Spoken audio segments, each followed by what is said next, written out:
তা আমি লজ্জা মানে করিনি। আস্তে আস্তে আমি গেঞ্জিটি তুলতেছি, সে মাপ নিচ্ছে কোমরের। তো তারপর কি বলবো, যে দর্জিগিরি আমার মাপ নিচ্ছে তারও ভিতরে একটা অনুভূতি হচ্ছে, আমারও ভিতরে একটা অনুভূতি হচ্ছে। আর আমাকে বলতেছে তোমার কি কালকেই লাগবে? আমি বলতেছি হ্যাঁ আমার কালকেই লাগবে। তাহলে একটা কাজ করো, তুমি এখানে একটু বসো, আসলে তোমার ভাবি তো ভাত রান্না করে যায়নি, তাহলে তুমি একটু ভাত রান্না করো। তখন আমি ভাবতেছি, আসসালামু আলাইকুম। হ্যাঁ, আমি একদিন বাজার থেকে থ্রি পিস নিয়ে আসছি। আসলে আমি থ্রি পিস পরতে খুব পছন্দ করি, মাঝে মধ্যে একটু বোরকা পরি। তো থ্রি পিস নিয়ে আসছি বাজার থেকে। তো থ্রি পিস নতুন নিয়ে আসছি, তো ওই থ্রি পিস তো আমাকে তো বানাতে হবে। তা আমাদের গ্রামের পাশে একটি দর্জি আছে, সে খুব খুব ভালো করে সেলাইয়ের কাজ করে। তো আমি ভাবলাম ঠিক আছে তাহলে দর্জি ভাইকে একটু দিয়ে আসি। তো হ্যাঁ, আমি দর্জি ভাইকে দিতে গেছি। প্রায় এরকম বেলা ডুবে গেছে আর কি। তো সেই সময় আমি আমার বাসার কাজকর্ম সেরে দর্জি ভাইয়ের কাছে আমি গেছি। তো ওখানে মানে যে দর্জিগিরি করে সে আসলে একটি মহিলা ছিল। তো ওখানে আমি গেলাম, তো দেখতেছি যে মহিলাটি নাই, কিন্তু মহিলার স্বামী আছে। আমি এখন ডাকতেছি ভাবি ভাবি বলে, ভাবি ভাবি বাসায় আছেন ভাবি বলে ডাকতেছি। তখন ওই মহিলাটির স্বামী বলতেছে কে? তখন আমি বললাম ও আকরাম ভাই, আসলে আমি এই পাশের গ্রাম থেকে আসছি। আচ্ছা আচ্ছা করে আমাকে বসতে দিল। তা আমি বসলাম। বসার পর আমাকে জিজ্ঞাসা করতেছে হ্যাঁ বলো কি হয়েছে। তা আমি বলতেছি আসলে ভাইয়া আমি তো বাজার থেকে নতুন থ্রি পিস কিনছি, তো থ্রি পিসটা তো আমার সেলাই করতে দিতে হবে। তো তখন ভাইয়া বলতেছে তো হ্যাঁ সবই তো বুঝলাম, আসলে বাসায় তো তোমার ভাবি নাই। তখন আমি আবার ভাবতেছি ও আচ্ছা ভাবি কই গেছে। তো বলতেছে কিছুক্ষণ আগে তোমার ভাবি বাবার বাড়ি গেল। আমি এখন মনে মনে ভাবতেছি জি কেমন হলো। তখন আমি বলতেছি আচ্ছা ঠিক আছে তাহলে ভাইয়া কি করবে এখন, আমার তো থ্রি পিস কালকে দিনের মধ্যে লাগবে। তো এখন বলতেছে ও আচ্ছা কালকে তোমার দিনের মধ্যে লাগবে। আমি বলতেছি হ্যাঁ কালকে আমার দিনের মধ্যেই লাগবে। আসলে আমার মামাতো মেয়ের বিয়ে অনুষ্ঠান বাড়ি, ঠিক আছে ওনার বিয়ে ঠিক হয়েছে, তো ওখানে কালকে মানে বিয়ে হবে আর কি। তো আমি ওখানে যাব আর কি নতুন থ্রি পিস পরে। তো সেই জন্য তাড়াহুড়ো আমারও ছিল। তো আমি বলতেছি হ্যাঁ ভাইয়া আমার কালকেই কিন্তু লাগবে। তো ভাইয়া এখন বলতেছে ঠিক আছে তোমার ভাবি নাইতে কী হয়েছে, আমি তো আছি। তখন ভাইয়া বলতেছে তাহলে তুমি এখানে একটু দাঁড়াও, আমি হলো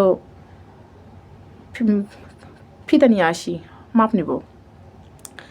তখন ফিতা নিয়ে আসলো, তখন বলতেছে আচ্ছা ঠিক আছে তোমার থ্রি পিস দাও, পুরানো থ্রি পিস দাও।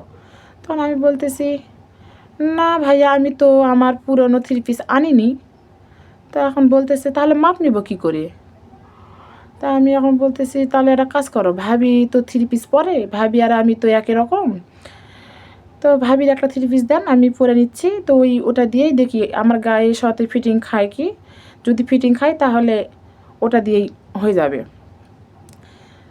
তো বলতেছে না তোমার ভাবি তো থ্রি পিস নিয়ে গেছে, তোমার ভাবি তো থ্রি পিস রাখি নাই, ও বাবার বাড়ি গেছে দুদিন থাকবে তো নিয়ে গেছে। তাহলে কেমন হলো। তখন বলতে চিন্তা করো না, তুমি যদি কিছু না মনে করো তাহলে আমি হচ্ছে তোমার গায়ে মাপ নিতে পারবো।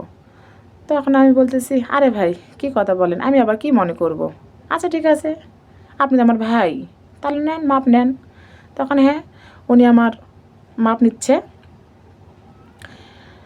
তো যখন উনি ফিতাটা মাপ নিচ্ছে আমার বডির শরীরের, যখন আমার এই বুকে যখন মাপ নিচ্ছে তখন সত্যি আমার গা যেন শিউরে উঠতেছে, মানে কেমন যেন আমাকে লাগতেছে, একটা ভিতরে অনুভূতি একটা হচ্ছে।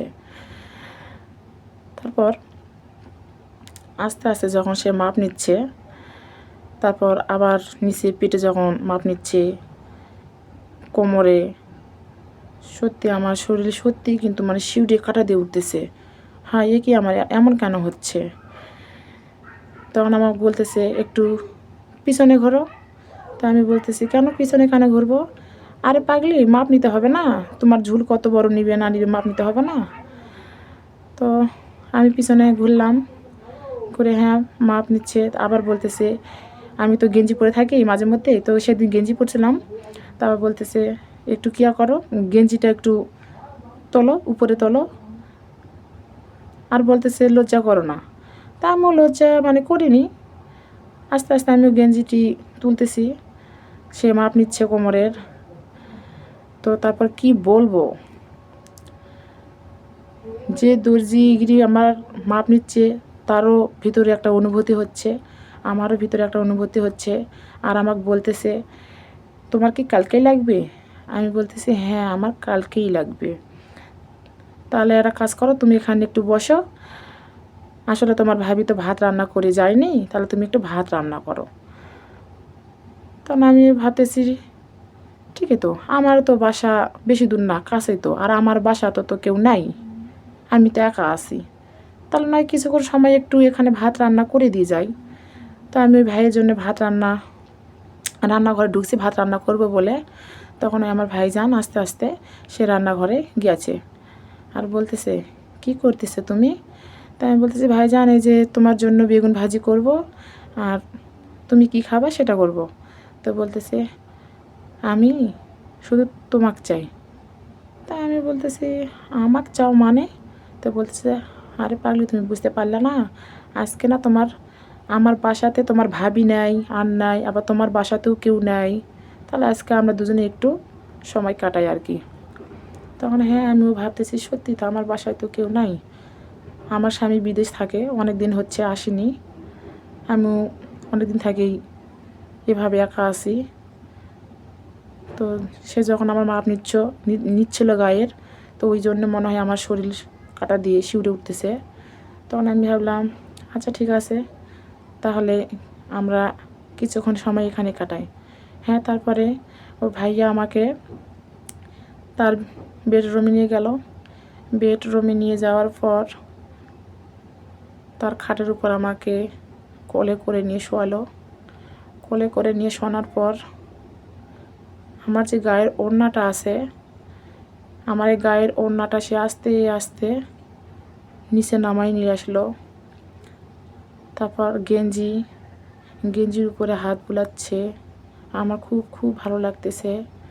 আস্তে আস্তে গেঞ্জির উপরে তুললো, এবং এভাবে করার পর আমি আর নিজেকে কন্ট্রোল রাখতে পারলাম না। তখন আমি নিজেই আমার শরীরের গেঞ্জি পাজামা সব কিছু খুলে ফেলছি, এবং ওই দর্জি ভাইয়েরও আমি নিজে খুলছি। একটা একটা করে তার বোতামে শার্ট খুললাম, তার প্যান্ট কেউ করছি। তারপর আমরা দুজনে কি বলবো, একে অপরকে এতই ভালোবাসছি। বিছানা খুব সুন্দর, সেদিন আমাদের বিছানায় আনন্দ উপভোগ করছি আমরা দুজন। সে আমাকে অনেক অনেক অনেক আদর করছে, অনেক ভালোবাসে, আর এতই মজা দিয়েছে না, কি বলবো। খুব খুব সুন্দর লেগেছে সেদিন আমাদের। তার যে যন্ত্রটা আছে সত্যি খুব ভালো ছিল, খুব সুন্দর পারে সে, অনেক ভালো লাগছে, আমারও ভালো লাগছে। আমি তো নিজেকে কন্ট্রোল রাখতে পারিনি, এত চিৎকার দিছিলাম যে কী বলবো। আমরা খুব আনন্দ উপভোগ করছি।